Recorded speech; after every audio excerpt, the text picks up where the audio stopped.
Rapat Koordinasi Nasional Rakornas Badan Nasional Penanggulangan Bencana (BNPB) tahun 2024, Wakil Presiden Republik Indonesia Ma'ruf Amin menyoroti kejadian bencana pada tahun 2023 yang didominasi bencana hidrometeorologi basah, serta banyaknya daerah yang memiliki indeks risiko bencana tingkat tinggi. Wakil Presiden Ma'ruf Amin membuka secara langsung Rapat Koordinasi Nasional Penanggulangan Bencana Rakornas PB 2024 tersebut di Pullman Grand Central Bandung.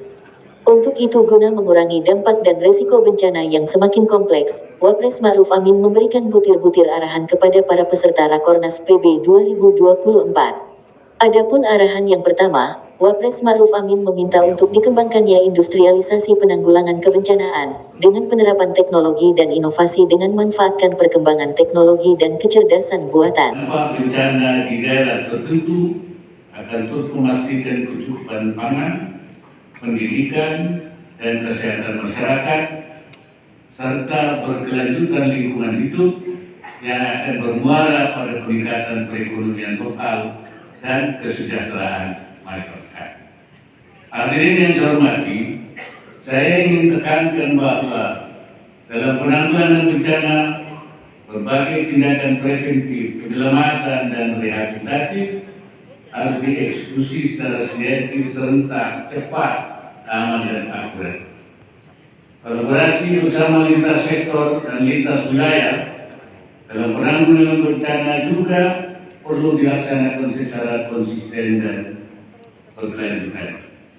Selain itu, pengalaman negara-negara maju hendaknya menjadi pembelajaran, mulai dari pencegahan bencana, mitigasi, kesiapsiagaan, tanggap darurat, hingga rehabilitasi dan rekonstruksi.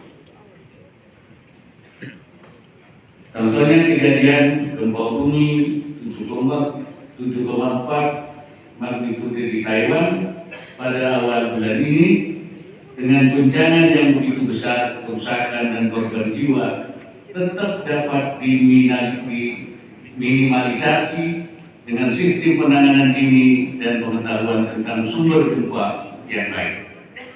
Berkaca dari hal ini, saya minta agar pengembangan teknologi dan inovasi dalam penanggulangan bencana di dalam negeri untuk terus dioptimalkan.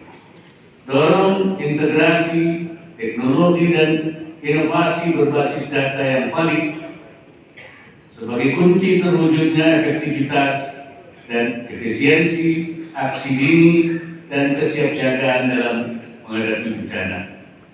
Tentu hal ini juga harus dibarengi dengan partisipasi semua elemen, termasuk sektor swasta, akademisi, dan masyarakat. Harapannya akan terwujud penanggulangan bencana yang responsif dan adaptif, serta masyarakat yang tangguh menghadapi ancaman bencana.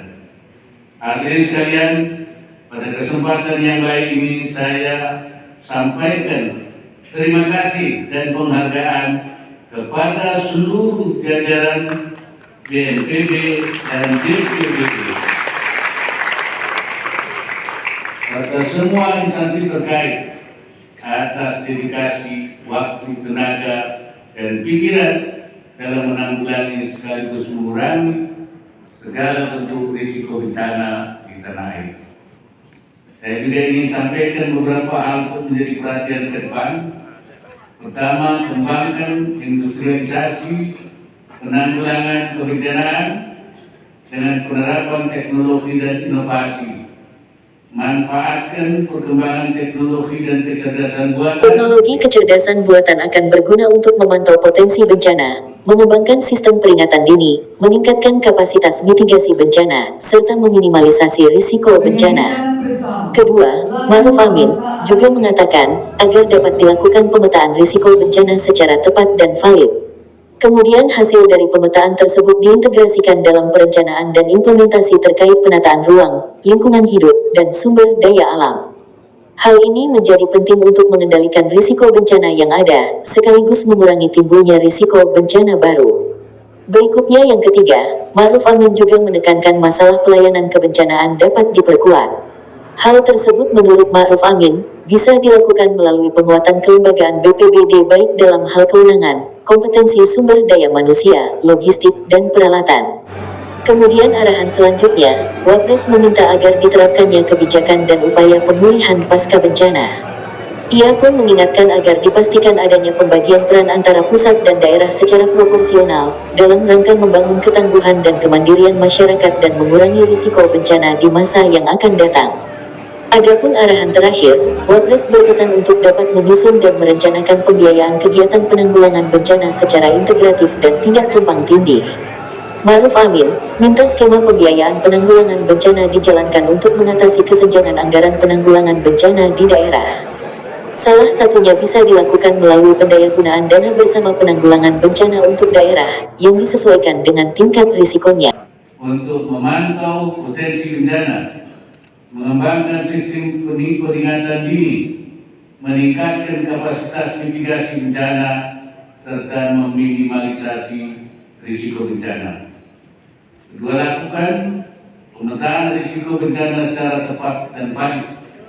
Integrasikan hasilnya dalam perencanaan dan implementasi terkait penataan ruang, lingkungan hidup, dan sumber daya alam.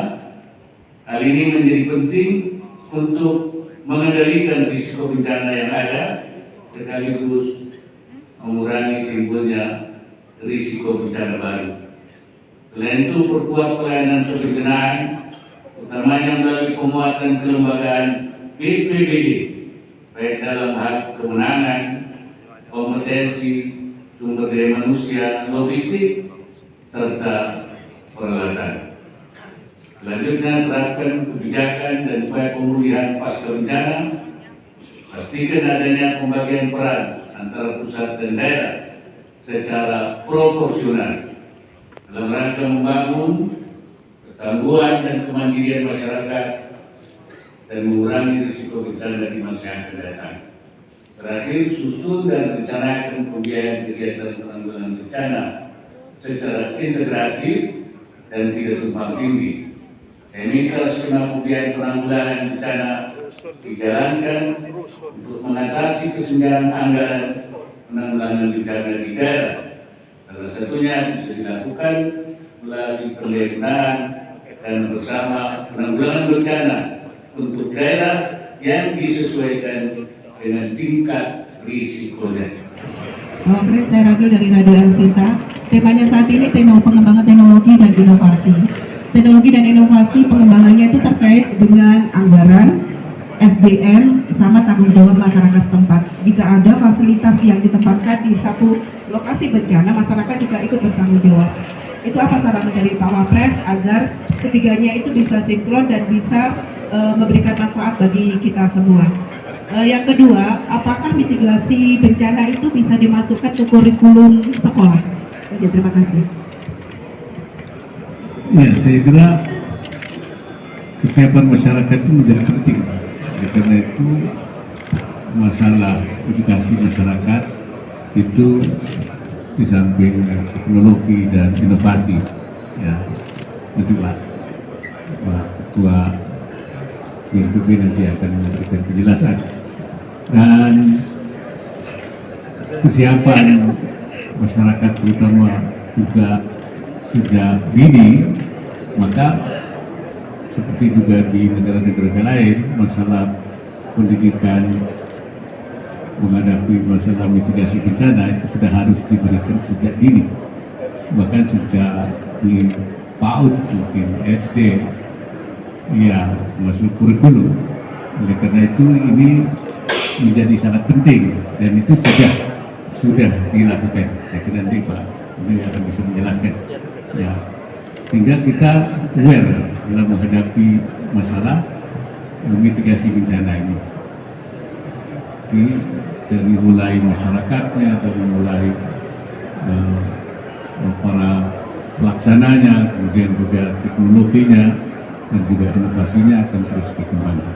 Saya kira Pak Adi, silakan ya Mbak.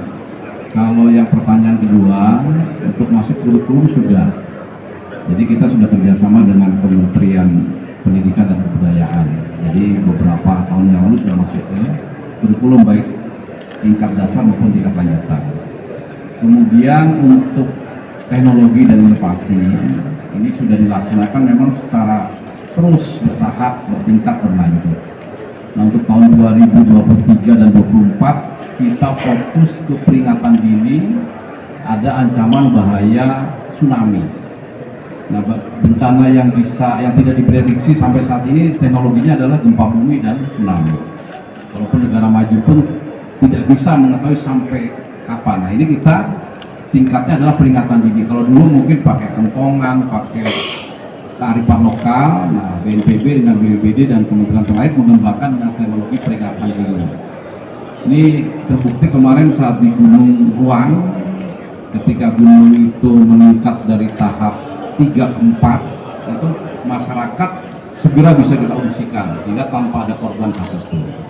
Jadi ke depan tentu saja dengan pengembangan teknologi dan inovasi ini dikembangkan terus.